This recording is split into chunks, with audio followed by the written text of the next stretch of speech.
Well, it looks like big chain pharmacies are getting the vaccine. The situation a little bit more uncertain for local pharmacies in the Upstate.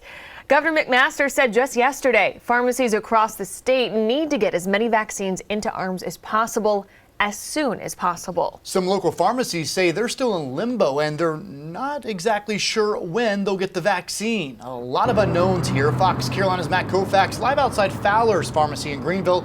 So Matt, what are independent pharmacies like Fowler saying?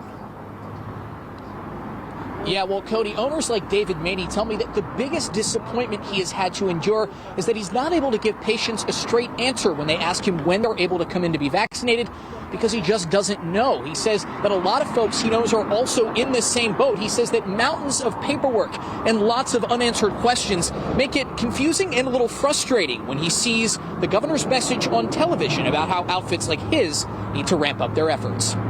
David Maney says it's been hours, days even, and hundreds of pages of paperwork. Hours online, filling out questions, answering questions.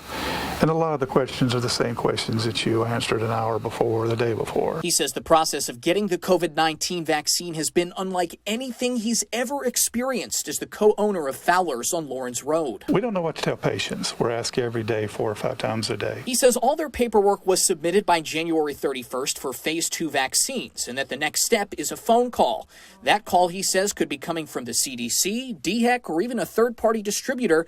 They just don't know, and he believes that's part of the organizational problem. We haven't been told really anything about a true date yet. Meanwhile, Governor Henry McMaster proclaiming a call to action yesterday. Pharmacies got a later start because Moderna was a little later getting here than Pfizer. But it is now time for the pharmacies to do the same thing that the hospitals have done, and that is kick it into gear. I don't think he really knows what has gone on. The South Carolina Association of Pharmacies says independent pharmacies across the state see around 71 million visits each year.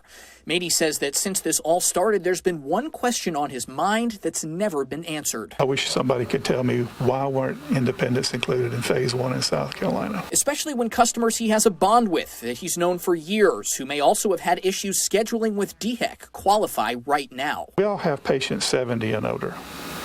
We all have employees. We need those shots.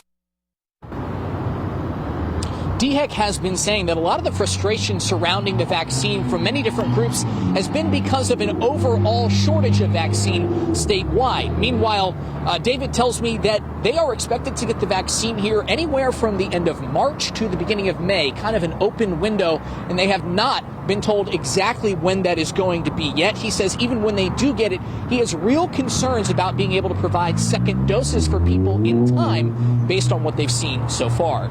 In Greenville today, Matt Koufax, Fox Carolina, the 4 o'clock news.